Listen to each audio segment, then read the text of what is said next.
போட்டித் தேர்வு தரக்கூடிய அனைவருக்கும் வணக்கம். நம்ம இந்த வீடியோவில் என்ன பார்க்க போறோம் அப்படின்னா, அரசியலமைப்போட அடிப்படை அமைப்பு பேசிக் ஸ்ட்ரக்சர் ஆஃப் கான்ஸ்டியூஷன் அப்படின்னு சொல்லிட்டு நம்ம பார்க்குறோம். அதனுடைய தொடர்புடைய வழக்குகள் என்னென்ன, அதில் அந்த அரசியலமைப்போட அடிப்படை அமைப்பு இருக்கு இல்லைங்களா, அந்த அடிப்படை அமைப்பு, அதனுடைய கட்டமைப்பு என்ன, கொள்கைகள் என்ன, அதை திருத்த முடியுமா அப்படிங்கிறது தான் நம்ம இந்த வீடியோவில் பார்க்க போகிறோம். சரிங்களா? சரி, வாங்க வீடியோக்குள்ள போவோம். இந்த பேசிக் ஸ்ட்ரக்சர் அப்படிங்கிறது நம்ம எதை என்ன விஷயங்கள் எல்லாம் சொல்லுது அப்படின்னா, ஃபண்டமெண்டல் ரைட்ஸ்ன்னு படித்தோம். அடிப்படை உரிமைகள்னு சொல்லிட்டு நம்ம பார்த்தோம் இல்லையா? ஸோ ஃபண்டமெண்டல் ரைட்ஸை பொறுத்த வரைக்கும் நம்ம ரிவைஸ் பண்ணணும் அப்படின்னா, அந்த அடிப்படை உரிமைகள் அப்படிங்கிறது ஃபண்டமெண்டல் ரைட்ஸ் அடிப்படை உரிமைகள்ங்கிறது பார்த்திங்க அப்படின்னா, மேக்னா கார்ட்டா ஆஃப் இந்தியா அப்படின்னு சொல்லிட்டு நம்ம சொல்கிறோம். பகுதி 3ல் இருக்கக்கூடிய, சரிங்களா, பார்ட் 3ல் இருக்கக்கூடிய, சரிங்களா, விஷயம் இது. இது ஆர்டிக்கிள் பார்த்திங்கன்னா 12லேருந்து 35 வரைக்கும், ஆர்டிக்கிளை பொறுத்த வரைக்கும் 12லேருந்து 35 வரைக்கும் இருக்கக்கூடிய விஷயங்கள் எல்லாமே நம்ம அடிப்படை உரிமைகள்னு சொல்லியிருந்தோம். இதுக்கு ஷார்ட்கட்டும் சொல்லியிருந்தோம். சு சு மா ஆன்னு சொல்லியிருந்தோம். 5424232 அப்படின்னு சொல்லிட்டு நம்ம சொல்லியிருந்தோம். சரிங்களா? ஸோ இதுக்கு ஷார்ட்கட் சொல்லியிருந்தோம். இதில் ஆர்டிக்கிள் 12 அப்படிங்கிறது, ஆர்டிக்கிள் 12ங்கிறது பார்த்திங்கன்னா டெஃபினேஷன் ஆஃப் த டேர்ம், அதாவது ஸ்டேட்டுங்கிறதுக்கான டெஃபினேஷன் என்ன அப்படிங்கிறத பற்றி பேசியிருந்தோம். ஆர்டிக்கிள் 13 அப்படிங்கிறது பார்த்திங்க அப்படின்னா laws inconsistent with fundamental rights அப்படின்னு சொல்லியிருந்தோம். சரிங்களா? Laws inconsistent of fundamental rights அப்படின்னு சொல்லிட்டு சொல்லியிருந்தோம். அதாவது அந்த அடிப்படை உரிமைகளை, சரிங்களா, அடிப்படை உரிமைகளை மீறுற மாதிரி இருந்ததுன்னா அது ஏற்படக்கூடிய விஷயங்களை தான் நம்ம இந்த ஆர்டிக்கிள் 13ல் பேசியிருந்தோம். சரிங்களா? ஆர்டிக்கிள் 13 பற்றி பேசியிருந்தோம். ஆர்டிக்கிள் 13ல் 1 அப்படிங்கிறது பார்த்திங்கன்னா என்ன சொல்கிறான்னா, ப்ரீ கான்ஸ்டியூஷன் லாஸ் இருக்கு இல்லையா, ஸோ அதெல்லாம் பார்த்தீங்க அப்படின்னா இன்கன்சிஸ்டன்சி வித் ஃபண்டமெண்டல் ரைட்ஸ். அதாவது என்ன சொல்கிறான்னா, இந்த ஆர்டிக்கிள் 13ல் 1ங்கிறது pre consistent laws shall be void to the extent of the inconsistency with the fundamental rights அப்படின்னு சொல்லியிருந்தோம். சரிங்களா? 13ல் 2ங்கிறது, ஓகேங்களா, 13 ஆர்டிகிள் கிளாஸ் 2ங்கிறது என்ன சொல்லியிருந்தோன்னா, இந்த ஸ்டேட்டுங்கிறது shall not make any law அப்படின்னு சொல்லிட்டு சொல்லியிருந்தோம். சரிங்களா? ஸ்டேட்டுங்கிறது shall not make any law which takes away, இல்லைன்னா அப்ரிஜஸ் தி ஃபண்டமெண்டல் ரைட்ஸ் அப்படின்னு சொல்லிட்டு நம்ம சொல்லியிருந்தோம். ஸோ இப்போ ஜென்ரலாக சொல்லணும் அப்படின்னா, இந்த ஆர்டிகிள் 13 பற்றி பார்த்தீங்க அப்படின்னா, நம்மளுடைய ஜுடிஷியரி சிஸ்டம் இருக்கு இல்லையா, ஜுடிஷியரி சிஸ்டம் அதாவது உச்சநீதிமன்றத்தை தான் நம்ம அரசியலமைப்போட பாதுகாவலன் அப்படின்னு சொல்கிறோம். சரிங்களா? சுப்ரீம் கோர்ட் என்ன சொல்கிறோம் அப்படின்னா, அரசியலமைப்போட பாதுகாவலன் சொல்கிறோம். ஏன் இந்த வார்த்தையை நம்ம சொல்கிறோம், அரசியலமைப்போட பாதுகாவலன் அப்படின்னு ஏன் சொல்கிறோம் அப்படின்னா, சரிங்களா, ஒரு அரசாங்கத்தால் இயற்றக்கூடிய, சரிங்களா, சட்டமானது அடிப்படை உரிமைகளை மீறும் வகையில் இருக்குது அப்படின்னா அந்த சட்டம் செயல்படாது, அதாவது அந்த சட்டம் செல்லாதுன்னு சொல்கிற உரிமை சுப்ரீம் கோர்ட்டுக்கு இருக்குது. சரிங்களா? ஸோ அதை தான் இந்த இடத்துல சொல்கிறான். பேசிக் ஸ்ட்ரக்சரை திருத்துறதை பற்றி அவன் இந்த இடத்துல சொல்கிறான். ஸோ இப்போ நம்ம வந்துடுவோம் உங்கள் டாபிக் உள்ளார. பாராளுமன்றத்தால் மாற்றவோ திருத்தவோ முடியாத அடிப்படை கொள்கைகள் மற்றும் கட்டமைப்பை தான் என்ன சொல்கிறோம்னா பேசிக் ஸ்ட்ரக்சர் ஆஃப் கான்ஸ்டியூஷன் அப்படின்னு சொல்கிறோம். சரிங்களா?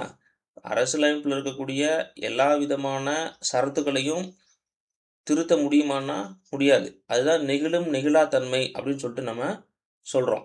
பகுதி நெகிழும், பகுதி நெகிழாது. பகுதி விஷயங்களை திருத்த முடியும், பகுதி விஷயங்களை திருத்த முடியாது அப்படிங்கிறது தான் நம்ம இந்த இடத்துல பார்க்குறோம்.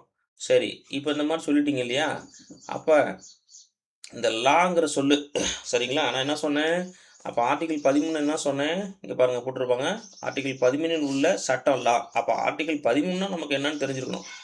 சரிங்களா? ஆர்டிகிள் 13 என்ன தெரிஞ்சிருக்கணும், என்ன அப்படின்னா லாஸ் இன்கன்சிஸ்டன்ட்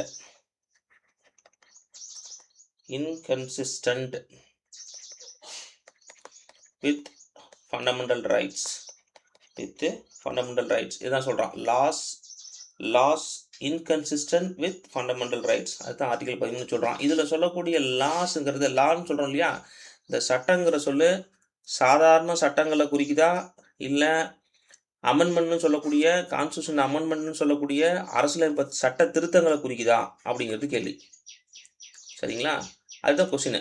இதுக்கு வந்து பார்த்தீங்கன்னா, பல்வேறு விதமான வழக்குகள்ல உச்சநீதிமன்றங்கள் தீர்ப்பு வழங்கியிருக்காங்க. அது நமக்கு வந்து எக்ஸாம் பாயிண்ட் ஆஃப் வியூல ரொம்ப முக்கியம். ஸோ இப்ப பார்த்தீங்க அப்படின்னா, பாராளுமன்றத்தினால அரசியலமைப்பு திருத்த சட்டம் மூலம் இந்த ஃபண்டமெண்டல் ரைட்ஸ்ன்னு சொல்லக்கூடிய அடிப்படை உரிமைகள குறைக்கிறதுக்கோ, இல்ல நீக்கிறதுக்கோ முடியுமா? அப்படி முடியும்னா, அந்த சட்டம் செல்லாதா? இதெல்லாம் இந்த லாஸ்ங்கிற வார்த்தைக்கு மேல இருக்கக்கூடிய வினாக்கள். வினாக்கள் இன் த சென்ஸ் அப்படின்னா, அவங்க எழுதிட்டாங்க. அதன் மீது இருக்கக்கூடிய விவாதங்கள்னு கூட சொல்லலாம். சரிங்களா? இந்த விவாதங்களுக்கு பல்வேறு வழக்குகள்ல உச்சநீதிமன்றம் பதில் சொல்லியிருக்கிறாங்க. அத பார்க்கணும் அப்படின்னா, ஃபர்ஸ்ட்டு சங்கிரி பிரசாத் வழக்கு அப்படின்னு சொல்லிட்டு ஒண்ணு. 1951லயே சங்கிரி பிரசாத் வழக்குன்னு சொல்லிட்டு ஒரு ஒரு கேஸு. இந்த கேஸ்ல பார்த்தீங்கன்னா, ஆர்டிகிள் 368 ஆர்டிகிள் 368னா நமக்கு என்னன்னு தெரியும்? சட்ட திருத்தம் அமெண்ட்மென்ட்டு அந்த பார்ட் 20ல இருக்கக்கூடிய ஆர்டிகிள் 368 அரசியலமைப்பு சட்ட திருத்தம். சரிங்களா? அ அது பார்த்தீங்க அப்படின்னா, ஒரு சட்டம் இல்ல. ஃபண்டமெண்டல் ரைட்ஸ நம்ம அமெண்ட்மென்ட் பண்ண முடியும், திருத்த முடியும் அப்படின்னு சொல்லிருவாங்க. 1951ல.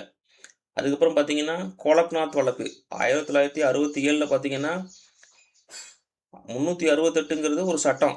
சரிங்களா? அப்படியே இது எகென்ஸ்ட்டா இருக்கும். 368ங்கிற சட்டம் ஃபண்டமெண்டல் ரைட்ஸ வந்து அமெண்ட்மென்ட் பண்ண முடியாது அப்படின்னு சொல்லிட்டு சொல்றாங்க. சரிங்களா? அப்புறம் 24வது அரசியலமைப்பு சட்ட திட்டத்தில 1971ல பார்த்தீங்கன்னா, ஆர்டிகிள் 368ங்கிறது சட்டம் இல்ல. ஆனா, ஃபண்டமெண்டல் ரைட்ஸ திருத்த முடியும். சரிங்களா? கேசானந்த பாரதி வழக்கு 1973ல என்ன சொல்ட்டாங்கன்னா, 368ங்கிறது சட்டம் இல்ல. ஃபண்டமெண்டல் ரைட்ஸ திருத்த முடியும். ஆனா ஆனா முக்கியமா பாருங்க, அதனால தான் இந்த வழக்கு ரொம்ப முக்கியத்துவம் பெறுது. 368ங்கிறது ஒரு சட்டம் கிடையாது. சரிங்களா? ஒரு லா கிடையாது. சரிங்களா? ஃபண்டமெண்டல் ரைட்ஸ திருத்த முடியும். ஆனா, பேசிக் ஸ்ட்ரக்சர் அப்படின்னு சொல்லக்கூடிய அரசியலமைப்போட அடிப்படை அமைப்புக்கு வந்து அமைப்புக்கு வந்து எந்த பாதிப்பும் வரக்கூடாது. சரிங்களா? வரக்கூடாதுன்னா என்ன அர்த்தம்? அப்போ வந்து அந்த அடிப்படை அமைப்ப மாற்றம் பண்ணக்கூடாது. நீங்க மாற்றம் பண்ணாம 368 வந்து பயன்படுத்தி ஃபண்டமெண்டல் ரைட்ஸ நீங்க நீங்க அமெண்ட்மென்ட் பண்ணலாம். சரிங்களா? அது ஒரு முக்கியமான இது ரொம்ப வரலாற்று முக்கியத்துவம் வாய்ந்த ஒரு ஜட்ஜ்மெண்ட். இது கேட்பாங்க. சரிங்களா? ஸோ, அதுக்கப்புறம் பார்த்தீங்கன்னா, இந்திரா நேரு வழக்கு 1975ல சரிங்களா? இந்த இந்திரா நேரு வழக்குல தான் பேசிக் ஸ்ட்ரக்சர்னா என்ன? பேசிக் ஸ்ட்ரக்சர்னா என்ன? ஒரு கான்ஸ்டிடியூஷனோட டாக்ட்ரைன் அப்படின்னு சொல்லக்கூடிய பேசிக் ஸ்ட்ரக்சர் டாக்ட்ரைன் அப்படிங்கிறத வந்து அவங்க கன்ஃபைன் பண்ணியிருப்பாங்க இதுல. சரிங்களா? இந்திரா நேரு வழக்குல. அப்புறம் பார்த்தீங்கன்னா, 1976ல சரிங்களா? குட்டி அரசியலமைப்பு சட்ட திருத்தம் வருது. இந்த குட்டி அரசியலமைப்பு திருத்த சட்டத்தில ஃபண்டமெண்டல் ரைட்ஸ சரிங்களா? ஃபண்டமெண்டல் ரைட்ஸ் குறிச்சு அதனுடைய திருத்தங்கள குறித்து எந்த ஜுடிஷியரி சிஸ்டமும் சரிங்களா? கேள்வி எழுப்ப முடியாது. சரிங்களா? கேள்வி எழுப்ப முடியாது. இது விஷயம். ரொம்ப ரொம்ப முக்கியமான ஒரு விஷயம். ஃபண்டமெண்டல் ரைட்ஸ் இருக்கு இல்லையா? அடிப்படை உரிமைகள திருத்தக்கூடிய திருத்தங்கள எந்த நீதிமன்றமும் கேள்வி கேட்க முடியாது. சரிங்களா? அதனால தான் இந்திரா காந்தி அம்மாவ இன்னும் நம்ம இரும்பு பெண்மணின்னு சொல்றோம். கேள்வி கேட்க முடியாது. இன்னொன்னு ஜுடிஷியல் ரிவ்யூன்னு சொல்லக்கூடிய மறுபரிசீலனை அதில கிடையாது. அந்த சட்டமாவே நம்ம கொண்டு வந்துருச்சு. அவங்க என்ன பண்ணிட்டாங்க? சட்டமா கொண்டு வந்துட்டாங்க. அப்போ ஒண்ணும் இந்த இடத்துல பண்ண முடியாது நம்ம. சரிங்களா? இதுதான் 42வது அரசியலமைப்பு திருத்தச் சட்டம் 1976. அப்புறம் மினர்வா மில்ஸ் வழக்குன்னு சொல்லிட்டு ஒண்ணு 1980ல இது பார்த்தீங்கன்னா, ஜுடிஷியல் ரிவ்யூங்கிறது ஒரு நம்ம பேசிக் ஸ்ட்ரக்சரோட ஒரு பகுதின்னு சொல்லிருவாங்க. சரிங்களா? அடுத்து வாமன் ராவ் வழக்குன்னு சொல்லிட்டு 1981ல போடுவாங்க. அவங்க என்ன பண்ணுவாங்கன்னா, அந்த டாக்ட்ரைன வந்து அந்த பேசிக் ஸ்ட்ரக்சர் டாக்ட்ரைன்னு சொல்லக்கூடிய அந்த அடிப்படை அமைப்பு கோட்பாட உறுதி பண்ணியிருப்பாங்க. சரிங்களா? இது வந்து 1973 ஏப்ரல் 24க்கு பிறகு தான் நிறைவேற்றம் பண்ணாங்க. 9வது அட்டவணையில இந்த சட்டங்கள் எல்லாமே பொருந்தும். சரிங்களா? பாராளுமன்றத்தால வரையறுக்கப்பட்ட திருத்த அதிகாரம் அரசியல் அடிப்படை அமைப்புகள்ல ஒரு முக்கியமான ஒண்ணு. சரிங்களா? ஸோ, அப்ப இந்த வீடியோல நம்ம என்ன தெரிஞ்சுக்கணும் அப்டின்னா, பேசிக் ஸ்ட்ரக்சர் ஆஃப் அதாவது constitution basic structure of constitution அப்படிங்கிற விஷயத்தோட தொடர்புடைய வழக்குகள் என்னென்னங்கிறத தெரிஞ்சுக்கணும். சரிங்களா? அதுதான் இதில நம்ம சொல்லியிருக்கோம். ஸோ, இப்போ இந்த வீடியோல நம்ம என்ன பார்த்துருக்கோம்னா, பாராளுமன்றத்தால மாற்றவோ, திருத்தவோ முடியாத அந்த அடிப்படை கொள்கைகள் மற்றும் கட்டமைப்ப தான் பேசிக் ஸ்ட்ரக்சர் ஆஃப் கான்ஸ்டிடியூஷன்னு சொல்றோம்.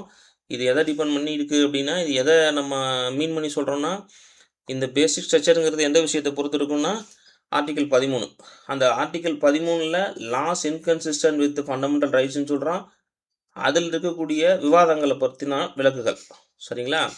அந்த விவாதத்தோட தொடர்புடைய வழக்குகள பத்தி தான் இந்த இடத்துல நம்ம பேசியிருக்கோம். சரிங்களா?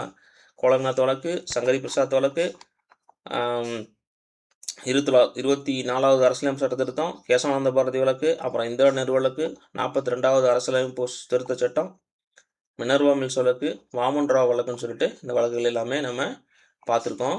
இதில் இந்த குட்டி அரசியலமைப்பு சட்ட திருத்தங்கிறது ரொம்ப முக்கியம். அதில் வந்து பார்த்தீங்கன்னா, அடிப்படை உரிமைகளை திருத்தக்கூடிய திருத்தங்களை எந்த நீதிமன்றமும் கேள்வி கேட்க முடியாது. ரொம்ப முக்கியம். ஜூடிக்கல் ரிவ்யூங்கிறது கிடையவே கிடையாது. சரிங்களா? ரொம்ப முக்கியம்.